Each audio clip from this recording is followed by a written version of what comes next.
Here again with another UFC predictions video as we have UFC 292 taking place on Saturday, August 19th. Just giving you my predictions for the main card. And remember, as always, that the card is subject to change. And Chris Weidman actually makes his Octagon return at UFC 292. It's on the prelims against Brad Tavares. Looking forward to that one, although I won't be giving a prediction for that particular fight. And at UFC 291 just a few weeks ago, where Justin Gaethje defeated Dustin Poirier in their second fight via head kick to become the BMF champion or BMF title holder. Catch Poirier with a hook when he pulls his shorts up. Oh, nice! Yes! Yes! Oh! Oh! A head kick! Let's go! A head kick! Poirier is out! Oh my goodness! Oh! Wow! Give me Islam! Winner by knockout!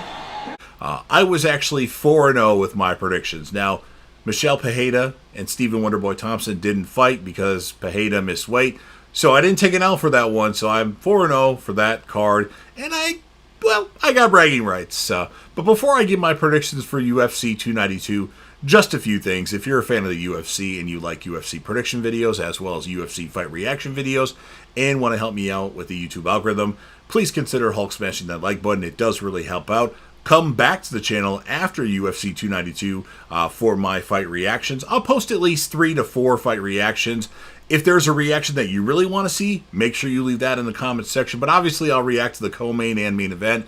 And then probably one other fight and maybe 2 other fights. It just depends on how many people come over. The more people that come over, the more excited I get. If it's just me, which does happen sometimes, I get a little bit, my reactions aren't as good because I'm annoyed that everybody had plans on a Saturday night instead of coming over to watch a UFC pay-per-view card. And then, of course, this goes without saying, but leave your predictions in the comments section or any other future UFC cards that you want to get predictions to. And then, of course, last but certainly not least, don't forget to hit that sub button and subscribe to the channel. Let's kick things off. UFC 292 in the bantamweight division. We used to have Henry Cejudo versus Merab Dvalishvili, and now that fight's completely changed, and now it's Marlon Chito Vera versus Pedro Munoz. Chito Vera did not look very good against Corey Sandhagen in his last fight. He's a very slow starter, and he just looked kind of lackluster in that fight. He took an L for that one. Pedro Munoz, he loses 1, he wins 1. He loses 2, he wins 2. He's kind of in the twilight of his career, but I still think he can go. If Chito Vera comes out motivated in this fight, he should win. I compare him to a degree of Donald Cerrone, where Cerrone's a very slow starter. He's got to get hit like 5 times before he finally wakes up. As long as he comes out, he took a really bad L. Not a lot of damage, but he just looked really I don't know what's going on with Chito in that fight, but he just didn't look good. If he comes out determined, he should win. Now, I do see a scenario where Munoz wins because he can go. Just ask Cody Garbrandt about Pedro Munoz and how he can go. So I'm going to predict Chito Vera to win that fight. I think he's going to win pretty... He should win pretty... the betting odds, they're actually almost close right now, but I think he should be a huge favorite when we get closer to the fight. And speaking of Cody Garbrandt, next in the bantamweight division, we have Cody Garbrandt versus Mario Bautista. I think, personally, Cody Garbrandt's best days are definitely behind him. He's lost a lot of fights. He got fed a weak fighter in his last fight, and he pulled out a victory. But towards the end in that fight, he looked like there's a possibility he might lose the fight. I just don't know. Cody Garbrandt had that awesome knockout in between a bunch of losses, but I feel that Bautista is a dog, and he's got a lot of movement and a lot of different angles, and he's going to catch Garbrandt in that weak chin of his and win the fight. And Bautista is a pretty big favorite right now. I just don't know why Cody Garbrandt is on the main card. In my opinion, Cody Garbrandt versus Bautista, no offense to Bautista, should be the main event of the prelims, and Chris Weidman should be on the main card. Maybe I have some favoritism there, but I don't know.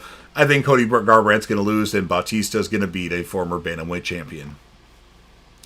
In a fight that just got a replacement, is no longer Jeff Neal versus Ian Gary. It is now Neil Magny, the gatekeeper of the welterweight division, against Ian Gary, and of course a welterweight contest. Neil Magny's really good. He's losing a lot of fights as of late, but he still can pull off a submission victory. His stand-up is pretty good, too, I would say. Ian Gary, though, I think is a beast. Now, he got tested, not in his last fight against D-Rod, but in the fight before that. He got rocked, and he persevered and won the fight. I'm going to pick Ian Gary to win this. I think he's the real deal, and he's going to be a big contender in the welterweight division, as we do need some new blood in the welterweight division. The top has been, Covington, Usman, Edwards, Bilal Muhammad. I want to see Shavkat Rakhmonov and Ian Gary, work their way up in the welterweight division. So I think Ian Gary will win this fight. But hey, it's a short notice fight. Anything can happen, and Neil Magny's got some skills. So, but I am picking Ian Gary.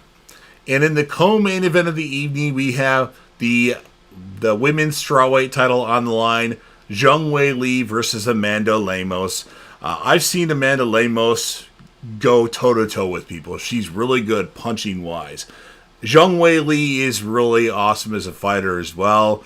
This is a tough one for me to pick because my heart says to go with Amanda Lemos. But I know how skilled Zhang Weili is. Now, she fought Carla Esparza in her last fight in November, and Esparza, she didn't even deserve to have that title belt. It should have just been, after the fight against Rose Namajunas against Esparza, too, the title should have just been vacant at that point, in my opinion. Neither of those fighters deserve to have that title after that fight, but it is what it is. But Weili handled Esparza pretty handily. I think with the experience that Zhang Weili has in MMA, I think she's going to beat Amanda Lemos, but I would not be surprised if we get a knockout by Amanda Lemos. But with that said, I am picking Zhang Weili to retain her strawweight championship. And then in the main event of the evening, the fight we've all been waiting for, we had the champion in the bantamweight division, Aljamain Sterling, defend his championship against Sugar Sean O'Malley. Aljamain Sterling is a really good bantamweight fighter. He's really big too, and he's got a pretty good reach. But then you have Sean O'Malley, who's huge. Not much more of a reach than him, but he's tall, he's lanky, he's got punching power. It's a close fight. Right now, Aljamain Sterling is the betting favorite. And I'm going to go with the underdog in this fight. I'm going to go with Sean O'Malley. Yes, there's many ways that Aljamain Sterling can win this fight, especially if he gets him to the ground and grapples him and, spins around, gets him in chokes or something like that. But I just think Sean O'Malley's a dog, and it would obviously be best for business if Sean O'Malley won because he has a huge following and became the bantamweight champion. It's close, though. I easily could pick Aljamain Sterling, but I don't want to pick the favorite in every fight. That's not what I do. I go with who I think will win. I do think that Sean O'Malley can win. I don't think Sterling's punching power is as strong as Petr Yan, and I think that might work to Sean O'Malley's strengths, as he doesn't have to worry. I mean, Sterling can punch, but I don't think it's as good as Petr Yan. But hey, you never know. Anything can happen, but I'm picking Sugar Sean O'Malley to win, and those are my ridiculous predictions, as some people would say. So again, let me know what you think down in the comment section. Tell me all the fights that you're predicting, or any future fights that you want to give your prediction for, or any future fights that you want to see, fight predictions that you think will happen. Again, come back to the channel for my fight reactions for UFC 292. I usually post the first reaction about an hour to an hour and a half after the card officially ends. Sometimes the video will get a copyright strike for some dumb reason when I don't even show the fight, so I have to wait for that to clear, which when I file the claim, it takes 48 hours for them to release the claim where people can view the video.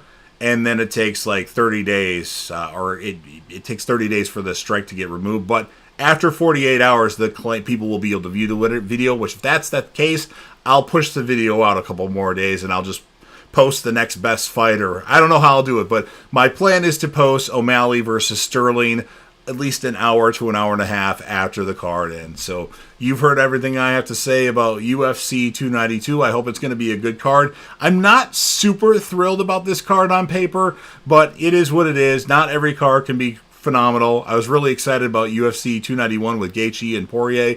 This one I'm kind of on.